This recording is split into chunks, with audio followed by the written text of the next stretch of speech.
Assalamualaikum warahmatullahi wabarakatuh. Bismillahirrahmanirrahim. Alhamdulillahirabbil alamin wa bihi nasta'in ala umurid dunya waddin. Wassalatu wassalamu ala asyrafil anbiya'i wa imamil mursalin Sayyidina Maulana Muhammadin wa ala alihi washabihi ajma'in, amma ba'd. Pada kesempatan yang penuh dengan suasana yang membahagiakan ini, kita kembali kepada mengoreksi.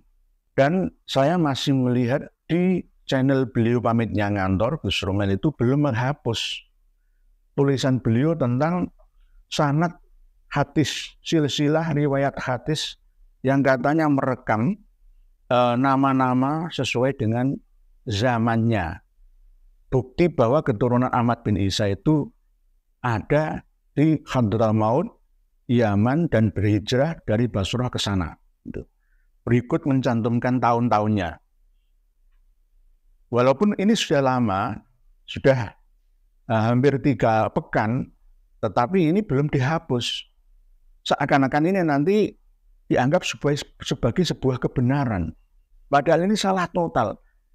Poin yang keempat, sudah saya bahas bahwa Imam Abu Hasan Ali Asy-Syanini yang mendapatkan silsilah meriwayatkan hadis dari Muhammad bin Ali Al-Faqihil Muqaddam melalui Habib Abdullah bin Muhammad wa Abbad itu sudah tidak masuk akal karena kedua-duanya sudah meninggal dunia. 51 tahun meninggal dunia, ya, terus yang satunya lagi 74 tahun meninggal dunia.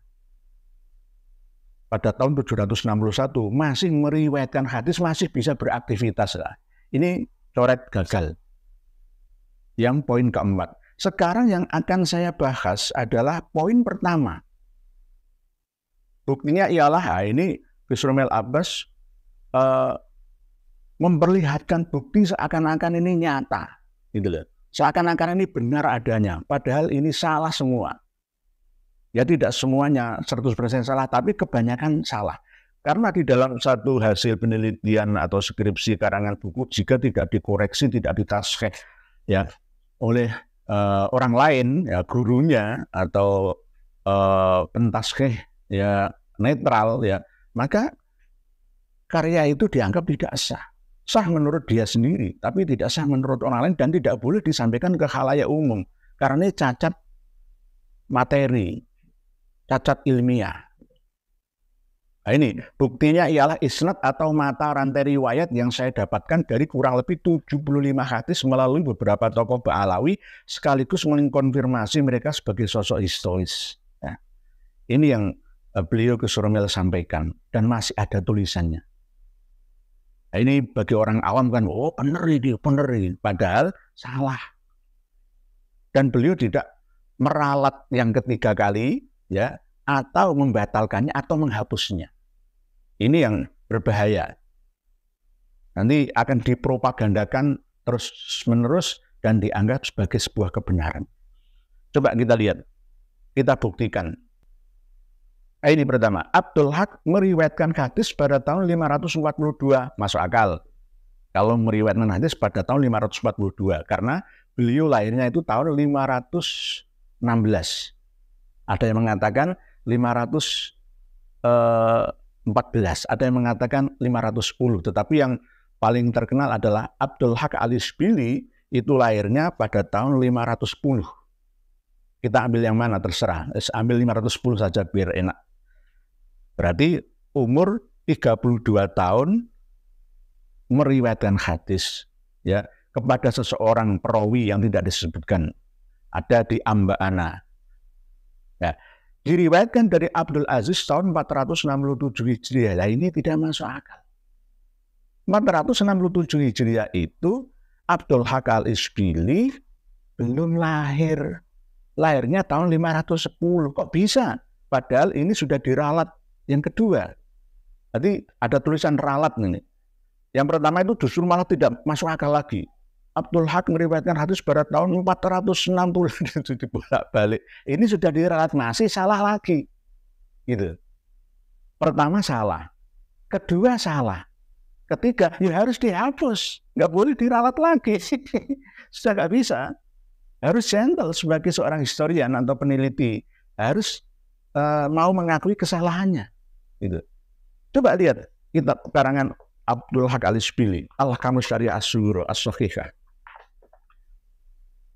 Lil Imam Al-Hafidh Abi Muhammad Abdul Haq Al-Ishbili, Al-Mutawaffa sanata 581.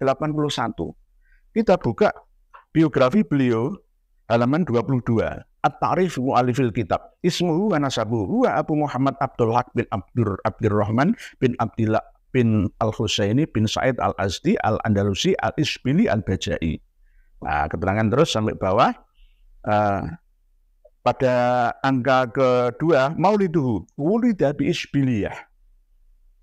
Wah, tulifa fi tarihi maulidihi ala salasati aqwalin. Jadi, kelahiran Abdul Haq Al-Ishbili itu masih diperdebatkan. Ada 3 pendapat. Yang pertama, al-awwal sanah 510 Hijriah.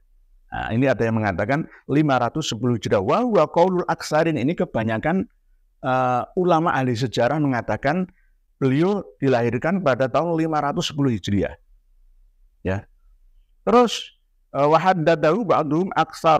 Faqala fi syahri Rabiul Awal wa sa'yakuna huwa ar-raji min ajli hadha tahdid fa innahu yadullu ala ziyadati tathbit wa tauqid. Jadi ini yang lebih masyhur, lebih kuat 510 Hijriah. Ats-tsani sanata 514. Dan terus ats-tsalits sanata 516. Ada 3 pendapat. Kita pilih yang pendapat terbanyak saja, terkuat, yakni 510. Halaman 22, kitab karangan beliau langsung Abdul Haq Al-Ishbili Al-Andalusi Al-Bajai. Ini. Nah, beliau Gus Rumel Abbas menulis diriwayatkan dari Abdul Aziz tahun 467, berarti Abdul Aziz ketemu dengan Abdul Haq Al-Ishbili ini pada tahun 467. Itu belum lahir. Beliau Abdul Haq Al-Ishbili itu belum lahir. Kok sudah bisa beraktivitas? Yang poin keempat yang kami bahas pada satu sesi video yang lalu itu sudah mati. 51 tahun sama 74 tahun masih bisa beraktivitas. Lah ini belum lahir itu sudah bisa beraktivitas loh. Ya inilah yang pada waktu saya ketemu langsung dengan Kiai Haji Maduddin Usman itu sanad halu ya. Ya benar, halu. Halu. Dari mana ini? Gitu. Nah, terus menyebutkan lagi, ini saya mengkoreksi tarikh ya, tahun sejarahnya. Saya tidak bahas, nanti lebih panjang ya, nanti lebih melebar kalau saya bahas keseluruhan. Ini aja sudah salah. Yang menyalahkan siapa? Ya kitabnya sendiri. Kitab karangan Abdul Haq Al-Ishbili sendiri yang mengatakan. Itu bukan saya. Saya hanya mengutip, menyampaikan kebenaran supaya ini tidak dianggap sebagai sebuah kebenaran.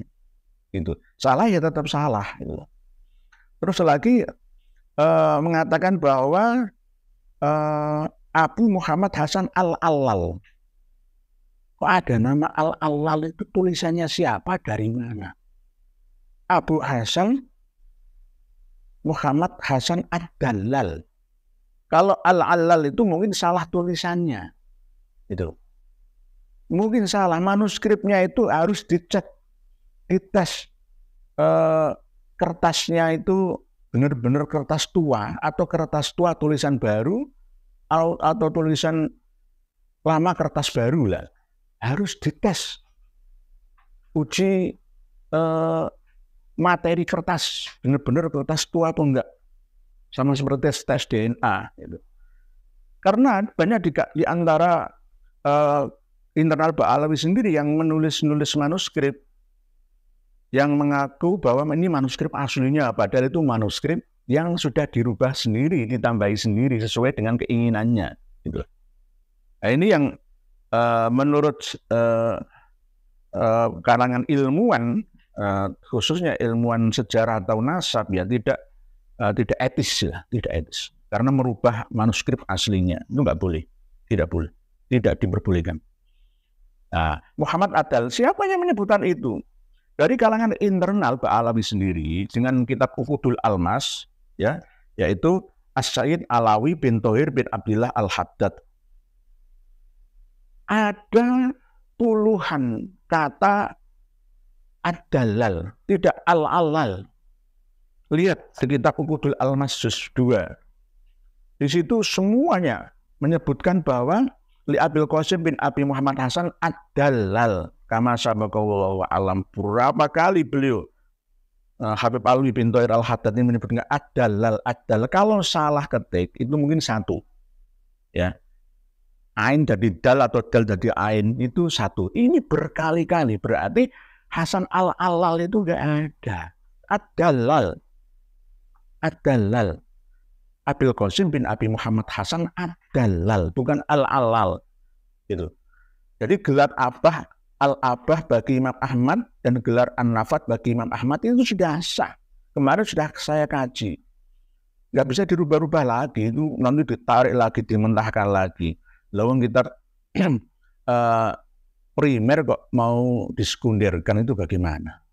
Nah ini, jadi tolong adik saya Gus Rumil Abbas untuk menghapus ini. Ya, harus dihapus. Karena apa sudah cacat materi ilmiahnya. Jadi sudah kelihatan berbohong atau halu, atau tidak sengaja berbohong, atau tidak sengaja menulis atau salah tulis. Tapi ini sudah pernah diralat gitu loh. Ralat yang pertama itu sudah salah. Diralat lagi masih salah lagi. Yang ketiga nggak boleh diralat lagi, harus dihapus. Harus dihapus. Demikian wallahu a'lamu bishawab wal afu minkum. Wassalamualaikum warahmatullahi wabarakatuh.